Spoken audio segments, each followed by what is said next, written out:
So guys, आज हम बात करेंगे कॉन्सेप्ट के ऊपर जो हमने गूगल शीट पे ही बनाया है। बेसिकली वेब बेस्ड प्रोडक्ट है और ये हमने एक कंस्ट्रक्शन कंपनी के लिए बनाया है जो बेसिकली बिल्डर्स या सोसाइटीज़ या बिल्डिंग डेवलप करते हैं, कंस्ट्रक्ट करते हैं एंड देन फिर वो फ्लोर वाइज आगे सेल करते हैं। सो बेसिकली ये प्रोडक्ट क्या है कि हमने ऑलरेडी इसका एक यूआई बेस्ड कॉन्सेप्ट बनाया था जिसमें हम बेसिकली किसी क्लाइंट को अगर कोई फ्लैट या फ्लोर सेल करते हैं तो उसकी इन्फॉर्मेशन पंच होती है। एंड सिमिलरली अभी ये उससे आगे का कॉन्सेप्ट है कि एक बार फ्लोर बुक होने के बाद उस क्लाइंट की कुछ ईएमआईज डिफाइन की जाती हैं और ईएमआई के बेसिस पर क्या हमने या बिल्डर ने वो पेमेंट रिसीव की या नहीं की। पेमेंट रिसीव जो होगा बेसिकली वो हमारे पास एक बैकएंड में टीम मेंबर बैठेगा जो हर एक क्लाइंट की रिक्वायरमेंट के अकॉर्डिंग या उसके जो टर्म्स होंगे उसके अकॉर्डिंग हम एक ईएमआईज जनरेट करेंगे उनकी, और उस ईएमआईज के बिहाफ पर as per the given date of EMI ये सिस्टम ऑटोमेटिकली व्हाट्सएप नोटिफिकेशन भेजेगा क्लाइंट को दैट आपका ये ईएमआई अभी पेंडिंग है, इसका ये अमाउंट है, request you to kindly release the payment. और वो पेमेंट जैसे अकाउंट में आएगी तो सेम इस कॉन्सेप्ट के थ्रू एक पर्सन बैकएंड में डिफाइन करेंगे जो हम पर्टिकुलरली उस क्लाइंट की कौन सी ईएमआई उसने रिसीव कर ली है, किस बैंक में रिसीव की है, यूटीआर नंबर क्या है, वो सारी इन्फॉर्मेशन हम बेसिकली सिस्टम में पंच करेंगे और हम प्रॉपरली ट्रैक करेंगे कि किस क्लाइंट की कितनी ईएमआईज डिफाइन हुई थी, उसमें से कितने का पेमेंट आ गया और कितना भी बैलेंस है। सो गाइज हम लॉगिन करते हैं। ये एक्चुअली रिस्पॉन्सिव प्रोडक्ट है। सो अभी आप देख पा रहे हैं मैंने लैपटॉप में ओपन किया हुआ है तो लैपटॉप से बिल्कुल डिस्प्ले नीट एंड क्लीन है। सिमिलरली अगर मैं बात करता हूँ इसको, अगर मैं यूआई बेस जाना चाहूँ तो आप देख पाएंगे, अगर मैं इसको मोबाइल रिस्पॉन्स कर देता हूँ तो आप देख पाएंगे मोबाइल में कुछ इस तरह ही ओपन होगा। मैं एक बार आपको एक सपोज हम लॉगिन कर लेते हैं। सो ये मोबाइल से लॉगिन करने पे आपको क्या इंटरफेस दिखेगा, मैं आपको जस्ट वो दिखा रहा हूँ। सो ये किस तरह का इंटरफेस है, आपको ये ऑप्शंस उसमें मिलते हैं। राइट गाइस, अभी हमने क्लिक किया सपोज ब्रेकअप या ब्रेकअप ईएमआईज पे, तो यहाँ पे हमारे ऑलरेडी क्लाइंट की लिस्ट आ रही है बैकएंड डेटा से। उस क्लाइंट की लिस्ट को जैसे एंट्री करेंगे, सपोज मैंने यहाँ पे कोई भी एक रैंडम क्लाइंट सेलेक्ट कर लिया, ये हमारा क्लाइंट है, क्लाइंट का नाम सेलेक्ट करेंगे तो उसकी फर्दर जो इन्फॉर्मेशंस होती हैं वो ऑटोमेटिकली यहाँ पे आ जाएंगी और हम डिफाइन कर देंगे कि सपोज ये एक डमी डेटा है गाइस। तो आप यहाँ पे देखेंगे कि हमने एक इन्फॉर्मेशन पंच किया, सपोज हमारे को इनकी 4 ईएमआई बनानी है या सपोज इनकी हमारे को 5 ईएमआई बनानी है। अब वो 5 ईएमआई कुछ भी हो सकती हैं, सेम इंस्टॉलमेंट अमाउंट भी हो सकता है और डिफरेंट भी। तो अभी ये केस में मैंने सपोज इनका एक इस तरह का एक ईएमआई बनाया, इसका डेट डिफाइन कर दिया कि इस दिन पेमेंट आएगा। एंड सेकेंड ईएमआई मैंने बनाया इसका 20 लाख का, एंड हमने डिफाइन कर दिया इनका पेमेंट अब वो इस डे आएगा। And then again 20 and then 10 कर देते हैं इसको।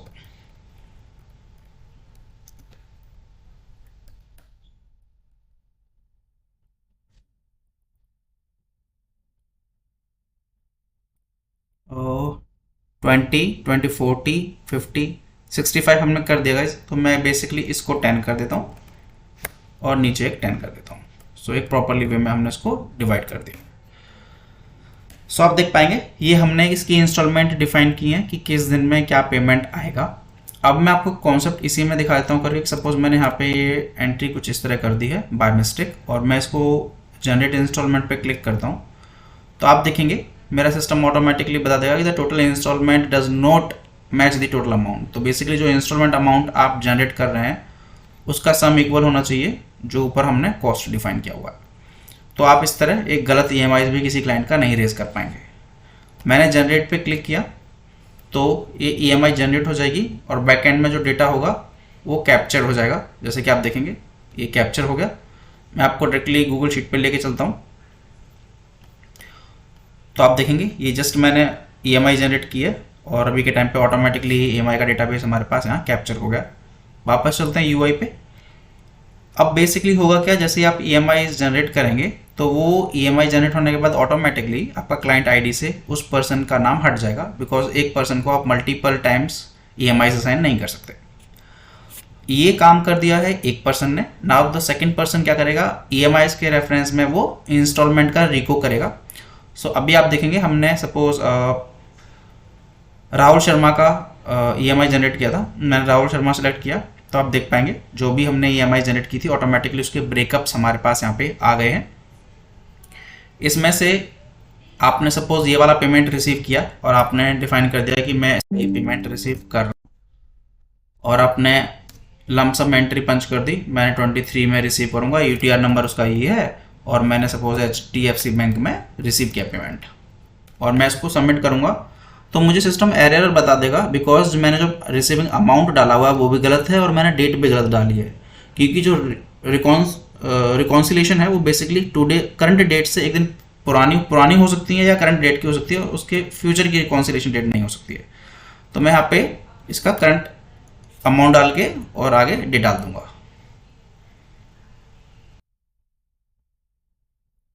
सो आप देखेंगे हमने इसका करंट अमाउंट डाल दिया है। अब इसका डेट को करेक्ट कर लेते हैं। सपोज मैंने बोला कि इसका रिकॉन्सिलेशन 21 को हो गया है एंड इसका यूटीआर नंबर क्या है, तो मैंने डिफाइन कर दिया यूटीआर 1 2 3 4 5 6 एंड HDFC बैंक में हमने इसको रिकॉन्साइल किया हुआ है। मैंने ओके किया, तो आप देखेंगे मेरा जो रिकॉन्सिलेशन था अपडेट हो गया, right. The payment has been received या reconcile for the client ID this, उसका EMI नंबर ये था और अमाउंट हमने इतना रिसीव कर लिया है, डन। अब मैं अगर वापस आपको इस रिकॉन्साइल में लेके चलता हूँ और राहुल को दिखाऊंगा, तो आप देखेंगे हमने पहले राहुल शर्मा की 5 EMI जनरेट की थी एंड नाउ 4 EMI ही दिखाएगा क्योंकि एक EMI हमने ऑलरेडी उसकी रिसीव कर ली है, राइट गाइज। तो इस तरह जैसे जैसे EMIs आप रिसीव या रिकॉन्साइल करते जाएंगे वो ऑटोमेटिकली लिस्ट से हटता जाएगा। अब सिमिलरली हम बात करते हैं कि पेंडिंग पेमेंट्स देखनी है अगर हमें किसी की, मैं पेंडिंग पेमेंट्स पे क्लिक करूंगा और मैं यहाँ कहता हूँ कि मुझे बेसिकली राहुल की देखनी है, तो आप देखेंगे मैंने राहुल एंटर किया हुआ है ऊपर, तो ऑटोमेटिकली राहुल की जो डिफाइंड EMIs थी वो आप देख पाएंगे, ये EMIs नंबर है और क्या क्या अमाउंट डिफाइंड था किस डेट में है वो ऑटोमेटिकली यहाँ पे सारी डेट मेरे को पंच होकर आ रही हैं, राइट। सिमिलरली अगर हम किसी दूसरी डूअर की देखते हैं, लाइक सुप्रिया की बात करते हैं, तो आप देख पाएंगे सुप्रिया का बेसिकली एक ही EMI पेंडिंग है और मैं इसको हटा देता हूँ, यहाँ पे सभी डूअर्स के ओवरऑल EMIs आपको दिख जाएंगी। अगर आपको लगता है कि किसी का नाम नहीं पता बट मोबाइल नंबर पता है तो आप मोबाइल नंबर से भी सर्च कर सकते हैं। फॉर एग्जांपल मैं मोबाइल नंबर डाल रहा हूँ 2345, तो आप देख पाएंगे चंद्रमोहन की ऑटोमेटिकली ये फिल्टर्ड होकर आ गया है।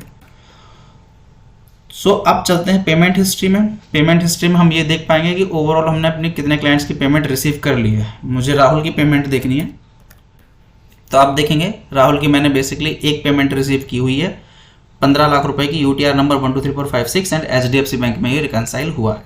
रिसीविंग डेट क्या है, 20/6/2024 की इसकी रिसीविंग डेट है। सो गाइज आपने देखा हमने दोनों चीज़ें चेक कर ली, EMIs भी जनरेट किया, इमीडिएटली EMIs के बिहाफ में हमने पेमेंट रिकॉन्साइल भी कर लिया एंड बैलेंस क्या बचा हुआ है इस डूअर का, या जैसे कि मैं वापस पेंडिंग में चलता हूँ और मैं देखता हूँ राहुल का,